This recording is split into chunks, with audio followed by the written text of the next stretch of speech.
this, my team and I decided to make a hypothetical project, and we just chose asylum seekers in Tel Aviv as an issue in Tel Aviv that we thought we can address and find a solution for.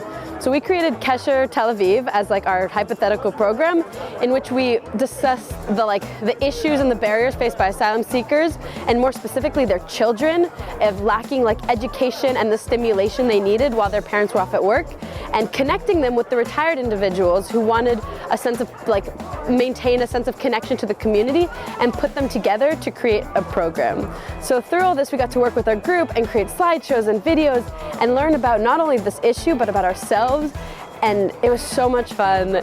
It was an amazing opportunity and the perfect level of fun, connection, group bonding activity, but also realizing that this city is not all just well, we've been having an amazing time of going around learning the cool things and the culture and stuff. There's also these hidden struggles that people can make a big impact through.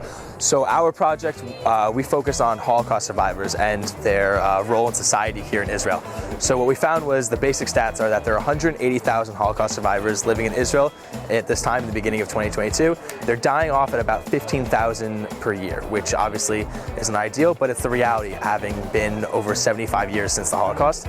And by 2030, there's gonna be very few to none left. So our project, the goal of it is to connect survivors with one another, because we see a lot of Holocaust survivors being interviewed by reporters, but we don't see them speaking to each other. We feel that because the rates of loneliness are extremely high in Israel amongst Holocaust survivors, that speaking to each other, maybe sharing stories, sharing trauma, can really open up the gates to tell these stories and connect to a future generation, which unfortunately, as we see in this time and age, that Holocaust education is at a low, and there are still people that don't understand or don't even know what we're talking about when we refer to the Holocaust, and this is very much, we see this as very problematic.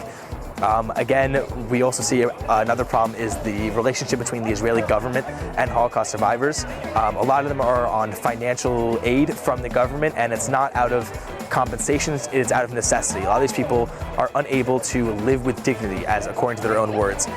That's extremely problematic, as people have been through more than we could ever imagine, and yet they are still being treated as if they are just everyday citizens who can't make means for themselves, when in reality, they deserve more than any of us do. They've seen more, they've been through more. Hello, I'm Adam Arnof, and for the past week I've been participating in Young Judea project course.